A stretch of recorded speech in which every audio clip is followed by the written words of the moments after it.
Perkenalkan, kami dari kelompok 4 akan mempresentasikan tentang unsur-unsur cuaca dan iklim serta dengan alat praktikum yang bernama teodolit. Sebelumnya, izinkan perkenalkan kelompok kami, yaitu saya Hamzah Al-Husaini, NPM 2021700046. Perkenalkan, nama saya Indriani Siti Aulia, NPM 2021700052. Assalamualaikum warahmatullahi wabarakatuh. Perkenalkan, nama saya Cici Caheningsi, NPM saya 2021700071. Saya dari kelompok 4 Praktikum Meteorologi.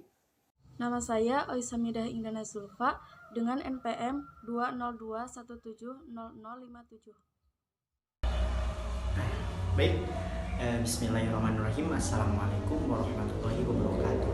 Perkenalkan, nama saya Rizky Nur Awalin dari kelas B dengan NPM 2021753. Assalamualaikum warahmatullahi wabarakatuh. Saya Yola Dwi Putri dari kelas B dengan NPM 2021700061. Kami merupakan mahasiswa dari Universitas Siliwangi, jurusan Pendidikan Geografi.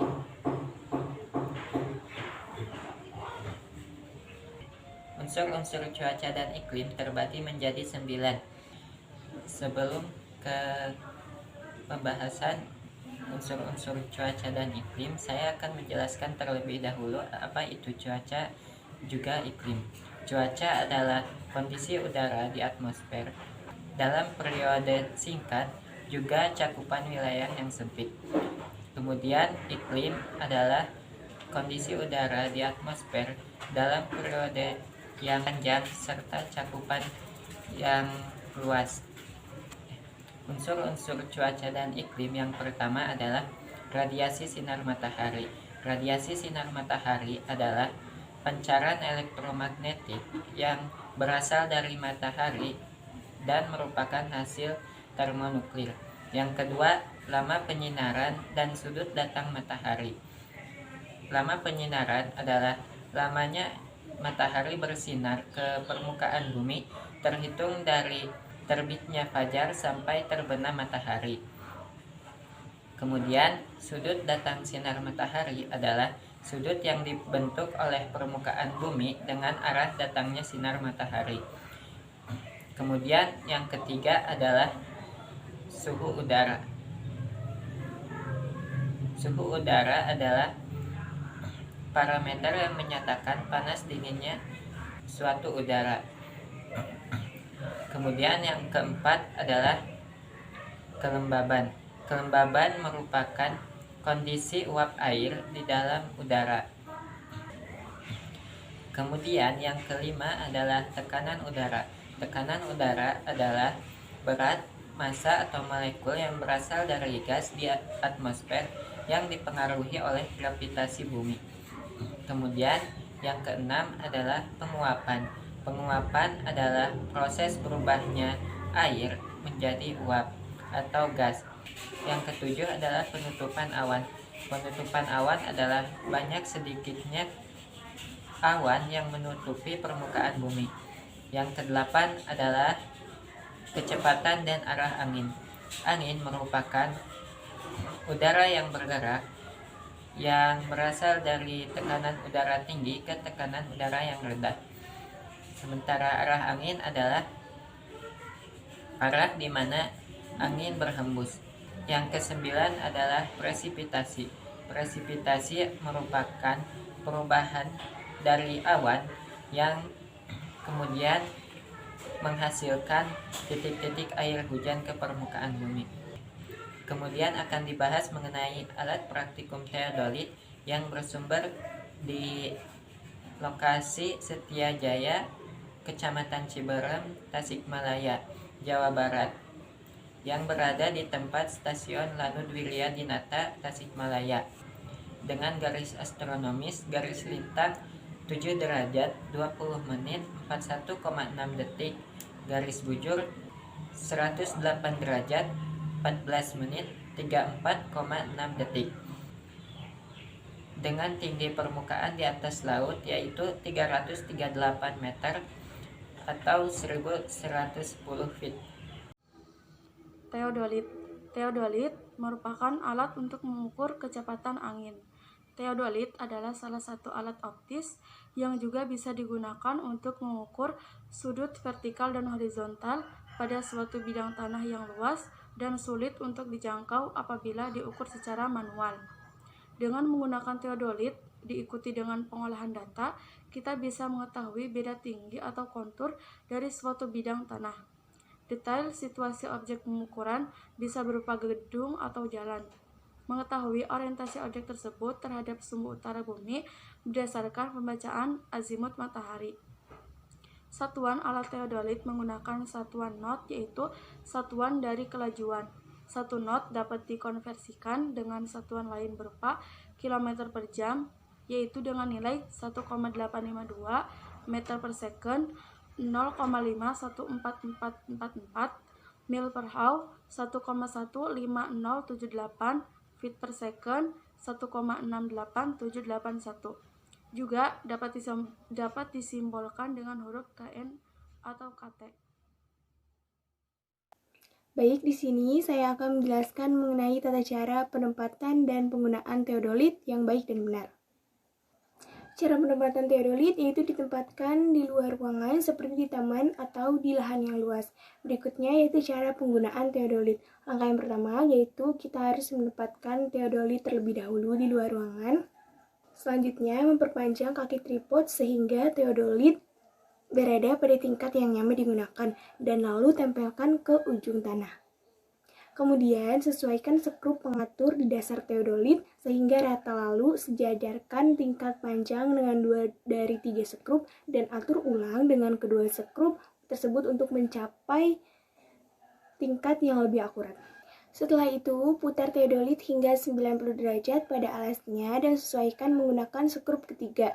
Lalu lepaskan 2 klem pengatur horizontal dan sejajarkan bagian atas teodolit dengan tanda pada cincin di antara kedua sisi yang terhubung ke klem horizontal, kemudian kunci klem atas. Langkah yang selanjutnya yaitu buka penutup lensa di sisi teodolit dan lihat melalui horizontal atas untuk menyelaraskan garis tunggal yang kita lihat dalam ruang lingkup di bagian bawah skala horizontal. Kemudian langkah yang terakhir yaitu buka kunci klem bawah untuk membuat rotasi, lalu luruskan pandangan dengan tenggara dan kunci klem ke bawah lagi. Mungkin cukup sekian penjelasan dari saya terkait tata cara penempatan dan penggunaan teodolit. Mohon maaf apabila terdapat banyak kesalahan, dan penjelasan yang berikutnya yaitu akan disampaikan oleh rekan saya. Terima kasih. Di sini saya akan menjelaskan tentang cara perhitungan di alat teodolit. Dalam menentukan arah dan kecepatan lapisan atas, kita dapat menggunakan beberapa metode, yaitu menggunakan metode perhitungan matematika, floating board, atau software Tibal. Angin yang akan dicari adalah angin di tiap lapisan, yaitu lapisan 1000 feet, 2000 feet, 3000 feet, dan seterusnya. Jadi, untuk mencari lapisan 1000 feet harus menggunakan pembacaan kedua dan ketiga. Begitupun pula seterusnya. Untuk mencari angin 2000 feet harus menggunakan pembacaan keempat dan kelima. Yang pertama, metode matematika. Untuk mencari arah dan kecepatan angin di tiap lapisan menggunakan perhitungan matematika, caranya yaitu sebagai berikut. Dan ini adalah rumusnya. Di mana E adalah elevasi balon. Lalu yang kedua, mencari nilai DY dan DX. Rumusnya sebagai berikut. Di mana A adalah azimut balon. Yang ketiga, untuk mencari kecepatan angin di tiap lapisan harus menggunakan data seperti ini, dan ini adalah rumusnya. Dan yang terakhir, menentukan arah angin di tiap lapisan. Caranya itu sama persis dengan langkah mencari kecepatan angin, yaitu menggunakan 2 data untuk mencari arah angin di tiap lapisan. Dan untuk mencari arah angin yang digunakan yaitu rumusnya sebagai berikut. Dan arah angin ini tergantung dari alfa, dari A nya itu adalah alfa. Lalu metode yang kedua adalah metode floating bird. Plotting jalur horizontal balon atau putar busur derajat sampai sudut azimut pertama adalah pada panah di dekat bagian bawah dari skala papan tempat titik offset dari pusat busur derajat dengan jarak horizontal yang tepat atau baca di skala merah, dan menandai titik pada garis referensi hitam dengan menempatkan sebuah titik atau silang pada busur derajat. Lanjutkan dengan cara yang sama dengan setelah bacaan menit pengamatannya. Nah, di sini saya akan menjelaskan tentang pengolahan data. Nah, yang pertama itu ada pilot balon atau yang sering disebut juga dengan pilbar, merupakan metode pengamatan untuk menentukan arah dan kecepatan angin di lapisan atas. Instrumen atau alat-alat yang digunakan dalam pengamatan pilbar adalah balon udara yang diterbangkan, terus kemudian membidiknya dengan teodolit yang tujuannya itu untuk mengamati balon udara dengan membaca nilai azimut elevasi setiap menitnya. Nah, data arah dan pil balon sangat berguna untuk menganalisa angin pada lapisan-lapisan udara atas, dan berguna juga untuk para prakirawan untuk memprediksi cuaca yang akan datang. Setelah memperoleh data hasil pembacaan azimut dan elevasi dari pengamatan pilbar tersebut, kemudian data dimasukkan ke dalam program Excel yang berguna untuk mendapatkan arah dan kecepatan angin pada tiap-tiap lapisan udara. Perolehan pembacaan pilbar tergantung pada kondisi pada saat pengamatan.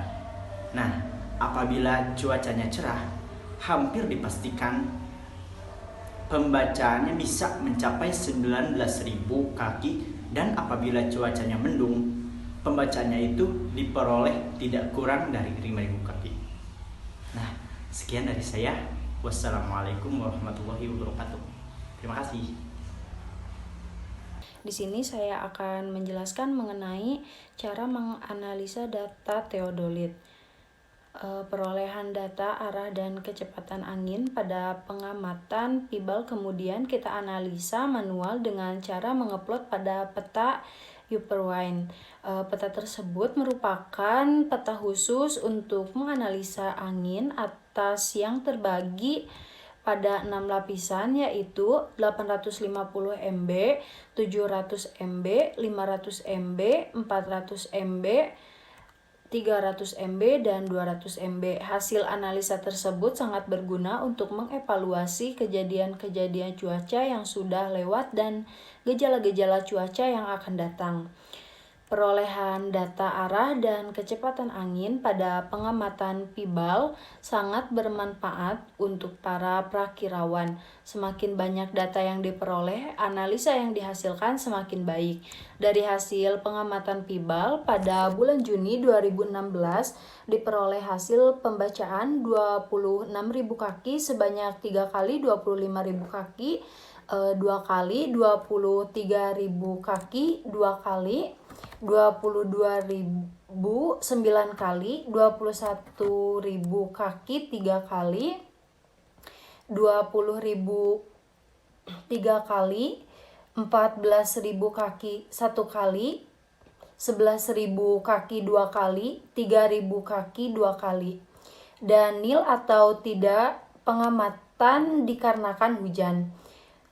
Secara umum, perolehan pengamatan PIBAL pada bulan Juni 2016 lebih dari 19.000 kaki.